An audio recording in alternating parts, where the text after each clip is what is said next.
Hey, what's up guys, it's DarkArmedDuelist, and today we're going to be doing an Exodia Destiny Hero deck profile. So this is one of the crazy decks that I come up with at 4 in the morning. And this is a great deck that if you're looking for a cool Exodia deck to be able to play around with, I really think this is going to be the one for you. It's not your typical run-of-the-mill where you're playing Treasure Panda and digging through the deck and playing that. It's actually using the Destiny Hero engine of using D-draws, your copies of Allure of Darkness, and trade-ins to be able to dig into the deck very, very deeply to be able to get your Exodia pieces on turn 1, turn 2, or even turn 3 to get some insane plays. But outside of that, it actually has a legit strategy that if something happens to Exodia, you can actually revert back over to the Destiny Hero package, which is awesome. So without further ado guys, don't forget to like, comment, subscribe, hit the bell there so you can become part of the notification squad, and definitely check out the Patreon down in the description below for all those awesome rewards, like getting your name groups from every single video, getting signed cards in the mail, or even getting to request a deck profile every single month to your patron along with test hands. So without further ado, let's get straight on into this. So first off,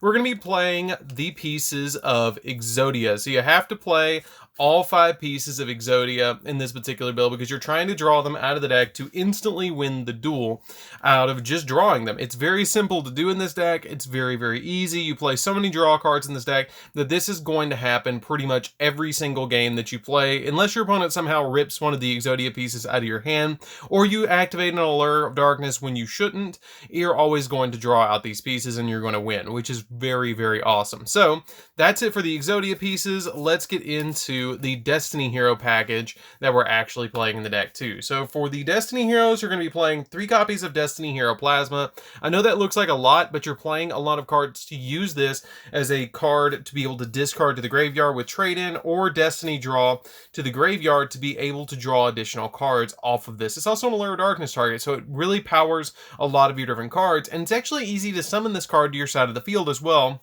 if you do need to, off your copy of Destiny Hero Dominance, because Dominance will special summon 3 Destiny Heroes to your side of the field when it's destroyed, battle, or back artifact. Then you contribute those 3 Destiny Heroes to summon out your copy of Plasma. We then play 3 copies of Destiny Hero Dogma. Dogma is great in this deck too because you're going to use it as a material for your Allure, your trade-in, and your Destiny Draw as well. It is a level 8, which is great, and it also has the ability that you have to tribute 3 monsters to special summon this card to your side of the field, and you have to tribute at least 1 Destiny Hero, and if this card is special summon, half your opponent's life points during their next standby phase, which is pretty good just to half your opponent's life points off this card. It's a great card, and it helps us summon Destiny and Dragoons as well. We then play 3 copies of Destiny Hero Draw Hand. Draw Hand is neat. Draw Hand actually helps the Exodia strategy very, very much, because if this card is special summoned by the effect of a hero monster, you can make each player draw a card, which is really cool. You can actually draw 3 off your copy of Destiny Hero Dominance, which is great because you can special summon off the copy of Draw Hand, Disc Commander, and like a Malicious or a Drill Dark, which will let you draw 1 off of this, and then 1 copy or 2 extra cards off the Disc Commander, which is fantastic. It also has the ability that during the next standby phase, after this card was sent to the graveyard, you can special summon it from the graveyard but banish it when it leaves the field, which is totally fine because you're going to be able to constantly be drawing at least 1 card per turn off of every one of these that gets sent to the graveyard, but you can only use each of its effects once per turn. But if you can send another one the next turn off of another Destiny Fusion, if you haven't drawn Exodia just quite yet, you can use it again. We then play 3 copies of Destiny Hero Drill Dark. Drill Dark is great because it has the ability that if this card is normal or special summon, you can special summon a Destiny Hero monster from your hand with less attack than this, so 1600 or less, which is going to be our copies of Draw Hand or your copies of Malicious or Disc Commander from your hand to your side of the field, which is very helpful for this particular deck. It also has the ability that inflicts piercing damage as well, which is pretty good.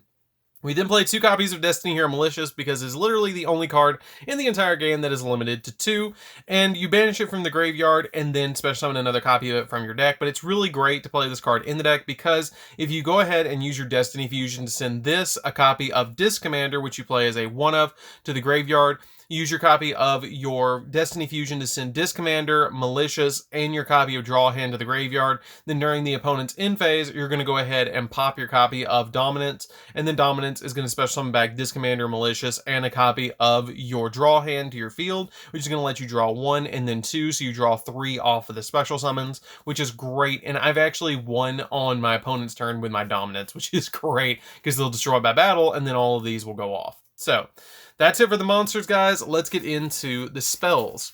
So for the spells, we're going to be playing a lot of spells in this particular deck. So for the spells, we're going to be playing 3 copies of Destiny Fusion. Destiny Fusion is extremely important to get to because it has an insane effect that fusion summon 1 fusion monster from your extra deck that lists a Destiny Hero monster as a material and using monsters from your hand or deck as fusion material, but destroy it during the end phase of the next turn after this card was activated.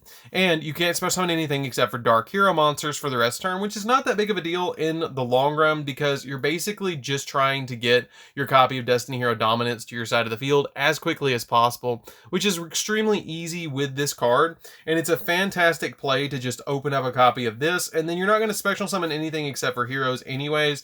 You do play stuff like Isolde in the extra deck, but it doesn't come up all that much if you're going to activate this, because you're usually just trying to get this card off to be able to get some insane plays and dig into the deck to mill cards to the graveyard, like your copy of Disc Commander, Draw, Hand, and Malicious, which will essentially get 4 cards out of the deck, because then you can banish one of the Maliciouses to special summon another Malicious, which just thins the deck out to get you more plays. We then play a single copy of One Day of Peace. One Day of Peace lets you draw a card, both players draw a card, and then neither player takes battle damage or any damage until the end of an opponent's next turn, which is great because it kind of helps us last a little bit longer in the game just in case. It's a great card to play as a one-of in here. We play 3 copies of Allure of Darkness. Allure of Darkness is fantastic because it lets you draw 2 and then banish a dark monster from your hand, which all of your Destiny heroes are dark. We play 3 copies of Destiny Draw. Destiny Draw lets you discard a Destiny hero to draw 2 cards, which is great. And then we play 3 copies of Trade-In. The Trade-Ins let you dig deeply into this deck because the Trade-Ins are going to have the ability to discard 1 level 8 monster to draw 2, which you have the 3 copies of Dogma and the 3 copies of Plasma that you're going to be able to discard off of this to be able to just dig into the deck. Basically, these are all draw 2s, which is great. We play 3 copies of Golden Bamboo Sword that goes with our 3 copies of Cursed Bamboo Sword as well.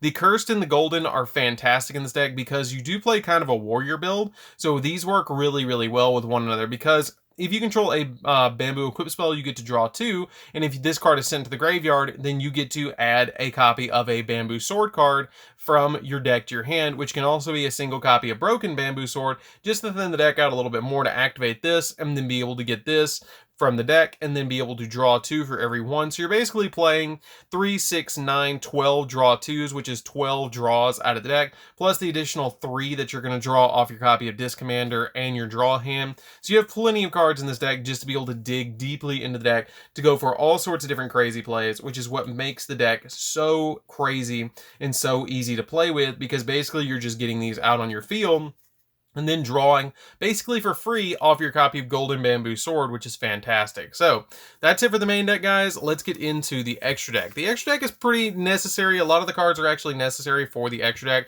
so let's go ahead and take a look at them. So first off, we're playing 2 copies of Destiny Hero Dominance. This card is the best card in the extra deck. It has some insane draw effects and insane consistency effect because during your main phase, you can look at the top 5 cards of your opponent's deck or your deck and place them back in any order. So it lets you stack the deck. If you're only like 1 Exodia piece away, this can pretty much stack the deck to get the last piece that you need. And also, when this card destroys an opponent's monster by battle, you can draw a card as well. And if this fusion summon card is destroyed by battle or by card effect, you can target 3 level 9 or lower Destiny Hero monsters with different names in your grave and special summon them back to your side of the field. So this card is really good at just getting your plays off because you're going to get those 3 copies back. It can let you draw a card. It can let you stack the deck. This card is fantastic for this deck and is the whole reason I actually built this deck to be an Exodia Destiny Hero deck instead of going for the traditional deep draw Royal Magic Library or Treasure Panda builds. I actually wanted to do something a little unique for you guys and build one around Destiny Hero. We then play a single copy of Destiny in Dragoon. Dragoon comes out every so often. It's not read as Dark Dragoon, but it's actually Destiny in Dragoon. It comes up every so often when you want to send a copy of Plasma and a copy of Dogma to the graveyard, and it has the ability that you can fusion summon of this card with the above fusion materials, and also it has the ability, if this card is activated, it cannot attack for the rest of the battle phase. At once per turn, you can destroy 1 monster your opponent controls and inflict damage to your opponent equal to half that monster's attack. And it also has the ability, if this card is in the graveyard, you can remove and play any Destiny hero from your graveyard and special summon it back, which is a fantastic effect just to get you a 3k body back on the field. We then play a single copy of Destiny Hero Dangerous. It comes up every so often. I don't make it all that much. Usually I'm making these two the majority of the time. But it does come up if I run out of Destiny Heroes in the deck. I can quick effect, discard a card to send a Destiny Hero from my hand or deck to the grave. It can come up every so often because sometimes you will run out of the Destiny Heroes that you need in the deck to go into Dominance. And so you'll want to revert over to summon this. So you can go for that play. One copy of Dystopia, just in case I need a little bit more oomph than the copy of Dangerous. And a single copy of Dystopia. Dystopia is just kind of here because it's a Destiny Hero fusion. You can drop it if you want to, but I liked playing a single copy of it. It came up every so often for me, which is why I played it as a one-of. We play two rank 4 monsters, which is 2 copies of number 60. These come up every so often in the game, where you'll normal summon a copy of Drill Dark and then have Draw Hand in your hand, and then you'll be able to draw 2 and discard 1, which is fantastic for this particular play, and it's just really, really good. We play a single copy of Skull Dread because you can put 4 monsters on the field really easily with a copy of your Destiny Hero Dominance, especially if during the end phase it pops itself and your opponent doesn't deal with it. All it is a normal summon away at that point, which is really easy to do. If you have it like a Drill Dark in hand, you can then normal summon the Drill Dark with your copy of Draw Hand, Discommander, and your copy of Malicious on the field, and then you have Drill Dark that you normal summon to get Yugioh, which is how I usually get there. We play 2 copies of Cross Crusader. Cross Crusader comes up again pretty often because it has the ability that if this card is link summoned, you can target a Destiny Hero monster in your grave, special summon it, treat a Destiny Hero monster to add any hero monster with a different name from your deck to your hand.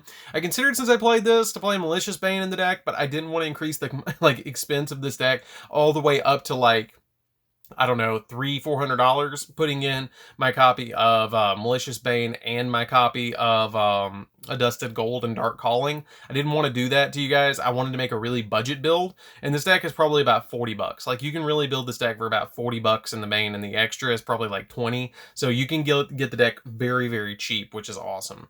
We then play 2 copies of Isolde. Isolde is fantastic because she mills cards to the graveyard from the deck, and she grabs 1 warrior from the deck, which helps out thinning the deck to be able to use it with like a copy. Like, for example, I might summon Isolde, and then I'll go add Plasma or Dogma from deck to hand, and then I'll use D-Draw, Allure, or Trade-In in my hand with them, and then discard them to the graveyard. But it's basically like a free play, which is great. And then we play a single copy of Anaconda, because Anaconda is the only card that I like. You really kind of, you don't have to play it, but it helps. If you're trying to make the deck more budget, you can drop the Anaconda, but I like the Anaconda because if I don't draw into Destiny Fusion, I can link into Anaconda off of normal summoning Drill Dark plus any other Destiny hero in my hand that I can be special summon off its effect equals Anaconda. Anaconda sends Fusion to graveyard, which can go into my copy of my Destiny Hero Dominance. And then for the last card in the extra deck, I play a single copy of Masquerena. Masquerena is kind of one of those weird ones that I play just to go into Yugioh. It's an okay card, but you don't have to play it if you don't want to. You can put another Yugioh in here if you want to do that. It's totally subject to change by the IP, but it does help out the deck every so often, where I'll use this and maybe a copy of, I don't know, a Cross Crusader and go for Yugioh just to have a 28 body on board. You can drop one of the Cross Crusaders and play a Nightmare Unicorn if you want to go there, just to have a little bit of kind of like dealing with your opponent, where you can go IP into Unicorn plus Dominance into Unicorn and then just deal with your opponent's play to kind of interrupt them. That is an option as well. So that's it for the deck, guys. I hope you did enjoy it. It's a really cool deck to play with. It's one of those decks that your opponent's going to think you're playing Destiny Hero, and they're going to try and stop the Destiny Hero plays and ignore the draws because it's going to catch them off guard. And then when you hit them with the Exodia, they're going to be like, wait, what happened? Which is what's really cool about this, and I really think it's an interesting deck to play with. You guys should definitely give this deck a try. It's very budget to play around with this particular Exodia deck because you're not running all the crazy stuff like Pot of Extravagance and Pot of Prosperities and everything else like that. So it's a really cool budget build to actually play with. So anyways, guys, this is DarkArmedDuelist. Don't forget to like, comment, subscribe, hit the bell there so you can become part of the notification squad, and definitely check out the Patreon down in the description below. And we'll see you guys in the next video. See you later, guys.